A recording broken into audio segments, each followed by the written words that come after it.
Greetings, fellow humans. I am Hugh. And I am Man. And together we are definitely not Two kobolds in a trench coat. We enjoy human activities, such as paying taxes, having existential crises, and RPG horror stories. Let's see what we've got today. Homophobic Dungeon Master kills off my cleric in a gross way. By Different Ferret 646. Content warning. This story contains homophobia and SA. I used to play D&D at a local game shop before I went off to college. The group I was playing with were people I knew from the shop and would occasionally play Magic the Gathering with.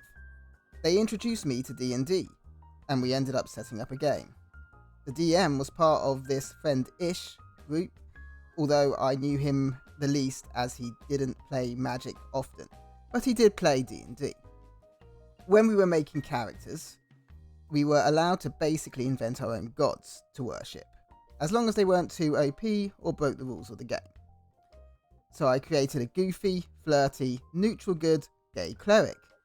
He has remained one of my favourite characters to this day. Side note, that's really awesome. That sounds like a really fun character. I wonder if they're a tiefling. Probably. But when I showed the DM my character sheet, he looked it over, rolled his eyes, and dryly said, "A gay cleric, eh? Like, you don't think a cleric might find that kind of thing sinful?" I think we can tell where this is going already. Here's the thing. Cleric does not equal religious nut. I think people get that confused when they think, oh, well, they worship, like, their power comes from a god, and, cleric seems like it would be like a priest or something. Seems to me that someone might be projecting their own real-life interpretations into the game. But let's see where this goes. I laughed and explained to him that his religion is cool with homosexuality. He seemed annoyed, but I guess he couldn't really say no after explicitly allowing us to create our own gods/faiths. He would, however, throughout the campaign, constantly have me attacked by holy cultists, basically a slew of different monsters, DMPCs, who fought to purify the land. They would attack my character for being gay. It got to the point of metagaming, as some cultists had no way of knowing my character was gay before attacking. The excuse was their gods don't approve of homosexuality, so they sent their followers to attack you. Then, of course, the random acts of the gods that nearly killed me, like random smite lightning, as DM called it, or holy fire. It was insane, and I almost died so many times, and would have if the party wasn't so well balanced and I was stacked to the brim with potions. The DM seemed obsessed.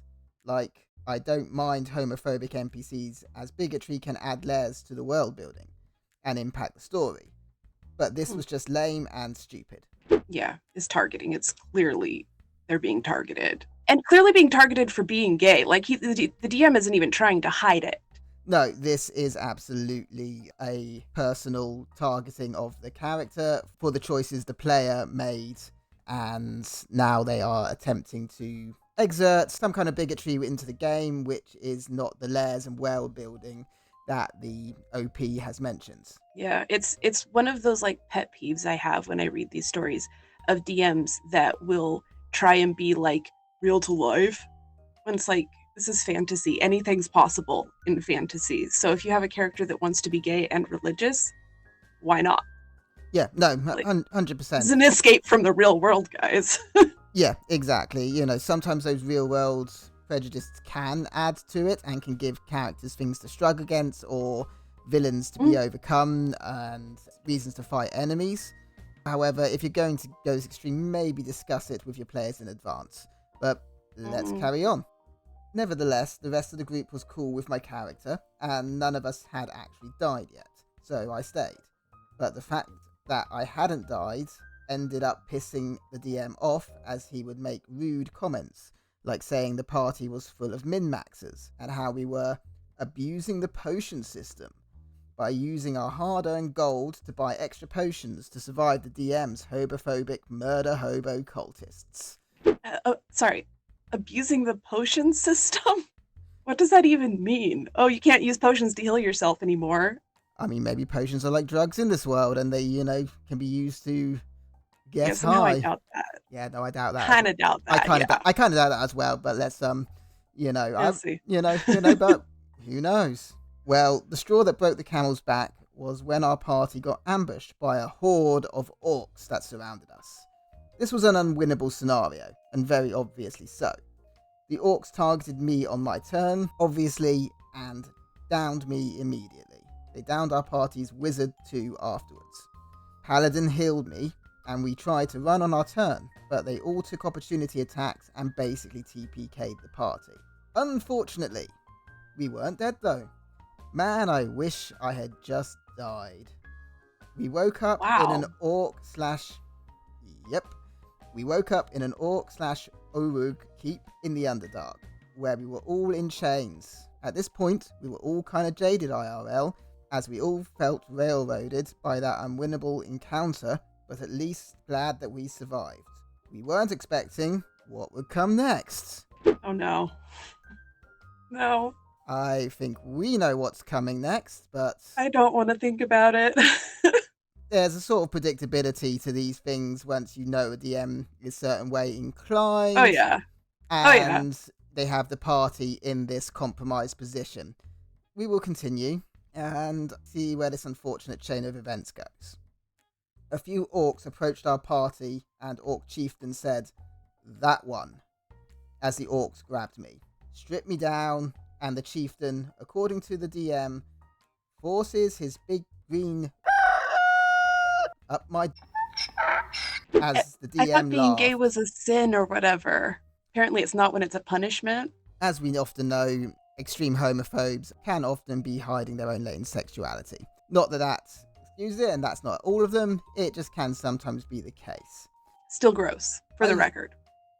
I shook my head, and DM said, "What? You're gay? Don't y'all like it up the I told him how stupid that idea is, and that gay people still want to be able to choose their sexual partners, and not have sex forced upon them. I also mentioned that I am not gay in real life, since DM assume I must be because of my character. DM then flippantly ignored everything I just said, and then began, I you not, calculating bludgeoning damage for the orcs, and it was 2d6. Somebody's feeling confident about themselves. Inadequacy issues everywhere. Mm-hmm. It wasn't enough to kill me, so he had the other orcs SA my cleric until the bludgeoning damage was enough to kill me. I was pretty checked out at this point. The campaign ended shortly after, and I just went home. I made up some excuse as to why I couldn't play anymore, and just avoided that game store so I wouldn't have to answer as to why I wasn't playing anymore. After about 2 years, I came back and met up with some of my old friends from the game store and got back into playing Magic. And soon Yu-Gi-Oh! And then D&D again. But I sure as hell wasn't playing anything with that DM again. TLDR. Homophobic DM targets, SAs, and kills my cleric off with a horde of orcs. That got really dark really fast. It's literally, I don't have words now because it's just so gross. It's just so gross. I mean, we make jokes and we laugh, but I think it's also important to realize, like, this DM RP'd forcing somebody to do things to death. When I read other of these stories, they usually do go to a similar place. This went a step further by having it be to death. That is incredibly horrifying. I don't blame OP for being horrified and not feeling comfortable going back. Although in this situation, if they had the confidence, if they knew them, maybe have spoken to the store's owner about the conduct of this DM, because I dread to think how many other players they might be doing this to, and then of course the reputational damage that will do to the store. I am happy to hear that OP did eventually get back into RPGs. And his original card games. It's good because I hear stories that are maybe not this severe, but still pretty bad, where they're like, and I'm never playing D&D again. And it's so sad because it's like, it's such a great game. You're putting people off actually playing something that brings so many other people so much joy because you're being a horrible, horrible person. And That's like, other than the violence, that's like a huge sin in my book, because you should never ruin somebody's experience with something that has so much potential to be fun by making it ugly and awful and traumatizing. This DM clearly harbours some extreme prejudices outside the game and brought that in hard into the game. However, it's unfortunate that OP did have to be the one to leave for 2 years and didn't have the confidence to perhaps talk to the store owner about this DM, because ultimately the DM should have been the one who was not welcome at that store ever again. Yeah, it's like a PSA or whatever to any players that are playing in game stores and stuff like that. Don't be afraid to report bad DMs, especially creepy bad DMs, because they ultimately are a reflection of the game store, because they're being allowed to host a game. So don't be afraid to be a narc when it comes to creepy bad DMs. TLDR, creepy group pulls many creepy jokes, by Reddit user DiceRoller667. Small warning, group of very creepy people. So, I was invited by a friend of mine to a one-shot party in a library. We haven't been in touch for a while and thought that this could help reignite our friendship again. Yesterday, I grabbed a pizza and got to the library. There were 5 people, including me. Since I wanted to try a character that I want to play as one in one of my campaigns, I went ahead and used my fighter Kobold, Arlo. A kobold? That's amazing. Kobolds are really awesome and definitely do not get enough love. Not that I know from personal experience, obviously. No, as a human, we have no idea what it is like being kobolds. However, I am sure they are all very wonderful. So I've heard. This is where the creepy stuff comes in. Immediately, starting the one-shot, a few party members joked about screwing the kobold. I took this as just a joke at first, because they told me that dirty jokes are just a part of the group. So I went with it, albeit uncomfortable, which I vocally stated. The one-shot continued, and it was just got more icky. We all know that kobolds are devilishly handsome. However, this is a little bit more on the creepy side. I would say that maybe the OP has stumbled into a group of furries, but kobolds don't have fur, so would that make them scalies? It's weird that they're like right off the bat going straight for the kobold. This perhaps indicates the kind of group dynamic they may have when OP's not there. And don't get me wrong, like, it's okay to make dirty jokes. My group does that all the time, but if somebody says, like, I'm uncomfortable with this, and it's a one-shot especially, there's nothing wrong with being like, hey, let's just tone this down for this person this one time, just to be nice. The DM had, like, half of the female NPCs hit on my PC in this very creepy, oh, the things that I could do to you way. I tried to shut it down in character, out of character, and I stopped the game to tell them how uncomfortable I got. My friend played along with them, excusing the DM as eccentric and going overboard. So this is where things escalate and really start going too far. The OP has expressly made it clear that they are very uncomfortable with what's going on. There are now NPCs in the game who are beginning to behave in a way that is making them uncomfortable, and by extension that is the DM making a choice to do something that is making the OP uncomfortable. You should never have a DMPC or an NPC hit on a PC without that person's permission, in my opinion anyway. It's always better to get permission rather than have them be like, I'm really uncomfortable with that. Unless it's clear that your party members are okay with that kind of interactions already, you should avoid it.